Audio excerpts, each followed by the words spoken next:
Ahora presentamos la primera intervención del profesor Alberto Rossi con la primera política económica de Alfonsín. Alberto.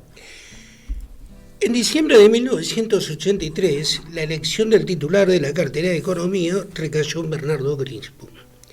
Bernardo Greenspun era un economista radical que en 1972, junto con Raúl Alfonsín, habían fundado el Movimiento de Renovación y Cambio, y que también había participado en la exitosa experiencia económica del gobierno de Arturo Illia, 1963-66, integrando el equipo económico del ministro Eugenio Blanco como director del Banco Central de la República Argentina, primero y luego como secretario de Comercio.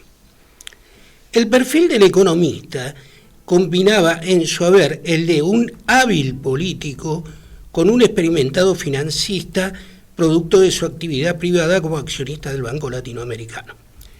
Su formación académica estaba orientada hacia la implementación de una economía neo-keynesiana en la cual el Estado debía convertirse en el motor del crecimiento y del desarrollo económico. La administración nueva se encontró con un panorama económico peor de lo esperado. Sucedía que la dictadura militar había liquidado todas las reservas, estatizado las deudas privadas, y el BCRA y el Ministerio de Economía se podía solo enumerar obligaciones vencidas y reclamos legítimos del conjunto de la sociedad que había que satisfacer. Los problemas estructurales de la producción argentina desafiaban cualquier diagnóstico. Los servicios públicos y los ferrocarriles se encontraban en manos del Estado, así como las líneas de bandera, aérea y marítimas, Aerolíneas Argentinas y ELMA. Además, se sumaba un complejo de empresas nacionales como YPF, Astilleros Río Santiago, Fabricaciones Militares, Central Atómica Atucha y muchas más que poseían en común el escaso mantenimiento y la falta de inversión. La responsabilidad económica no solo era del proceso de reorganización nacional y de los grupos económicos que crecieron en esos años, vaciando el Estado para enriquecerse y hacerse poderosos. También alcanzaba el FMI como responsable necesario de la situación, no solo por el nivel de endeudamiento otorgado a la Argentina, sino también por el laissez-faire que dejó hacer que estos capitales fueran y tuvieran el destino que quisieran las dictaduras o los gobiernos autoritarios de la región, es decir, sin el monitoreo de su aplicación, ni tampoco de las metas a cumplir por parte de los gobiernos endeudados para el repago de estos. Desde que el país más endeudado de América Latina, México, en 1982 había declarado unilateralmente que no podía continuar pagando los servicios de deuda, el FMI endureció su política y dejó de desembolsar las partidas acordadas y frenó los nuevos créditos stand-by. Esto motivó el desencadenamiento de una crisis económica en la región, justo en el momento que comenzaban a declinar las dictaduras y comenzaba un ciclo de vuelta a la democracia, y el objetivo final también era condicionar a estos nuevos gobiernos surgidos del voto popular. El endeudamiento de 47.500 millones era muy superior a los 30 o 35.000 esperados por el ministro. Este comenzó a trabajar en varias direcciones políticas. Por un lado, Argentina necesitaba imperiosamente el desembolso de los montos acordados que estaban demorados. Pero por el otro, el ministro comenzó a fustigar en crear un club de países endeudados para negociar conjuntamente, pero prontamente fracasó. En otro camino que se tomaba desde la Administración de Economía era que no iba a desembolsar los intereses atrasados hasta que el FMI no girara lo que se había comprometido. Conjuntamente en off the record, pero con la intención de que se supiera, dejaba saber que comenzaría una investigación acerca de la legitimidad del monto adeudado. La segunda intervención del profesor Alberto Rossi con la política económica de Alfonsín. Alberto. Entre los mensajes que enviaba el ministro al Fondo Monetario Internacional, por medio de los reportajes que otorgaba, sostenía que los vencimientos del año 1984, que alcanzaban a una suma cercana de 20.000 millones de dólares, eran imposibles de pagar, dado que la Argentina solo disponía de 700 millones de libre disponibilidad. Ni aún en el mejor de los escenarios, un aumento del precio de los commodities exportables y en conjunción con una abrupta caída de las importaciones que haría que Argentina no gastara dólares, podía acercarse a esas cifras.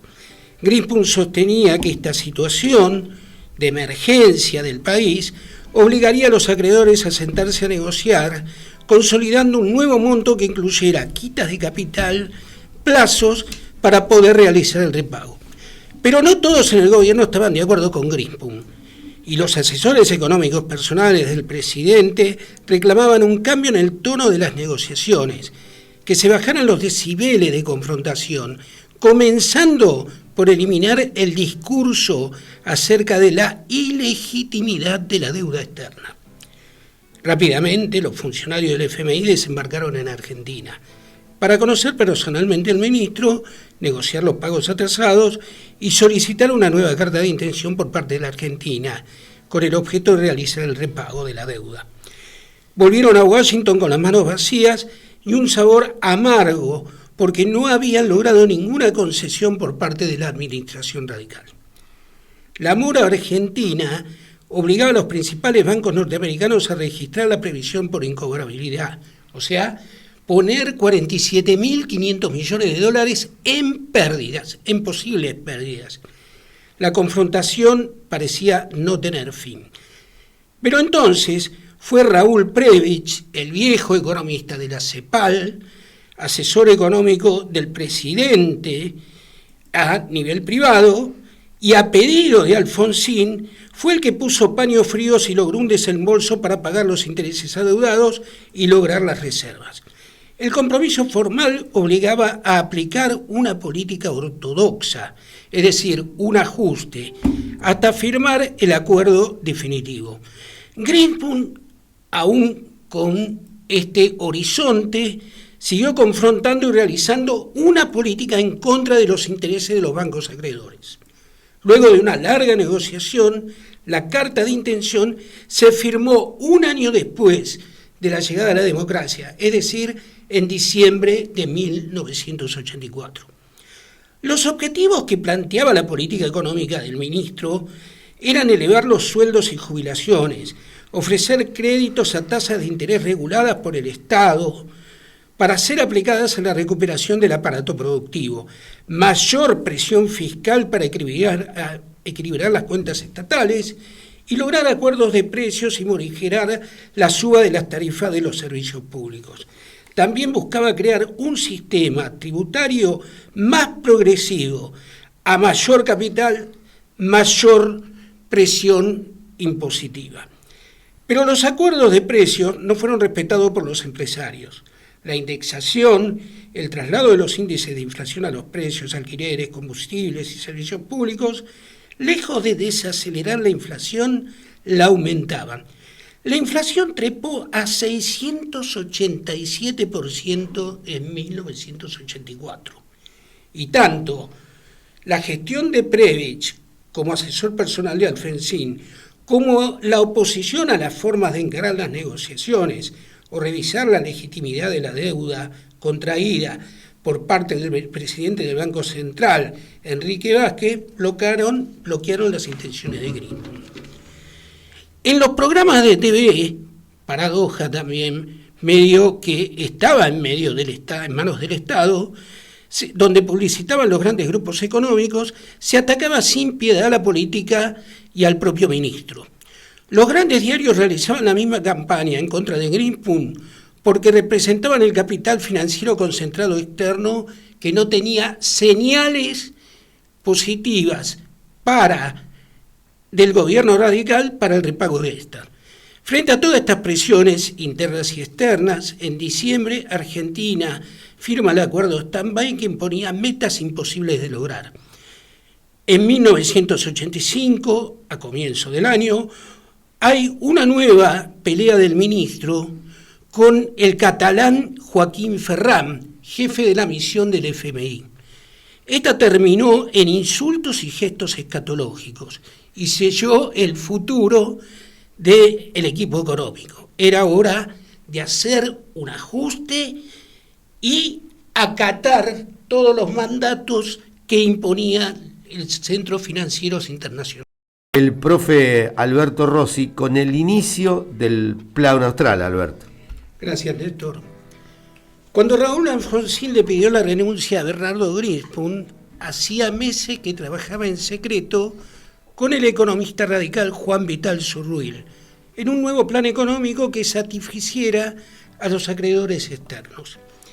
En el viaje a Estados Unidos que realizó el presidente en abril de 1985, dentro de la comitiva presidencial estaba presente Zurruil en calidad de asesor económico privado.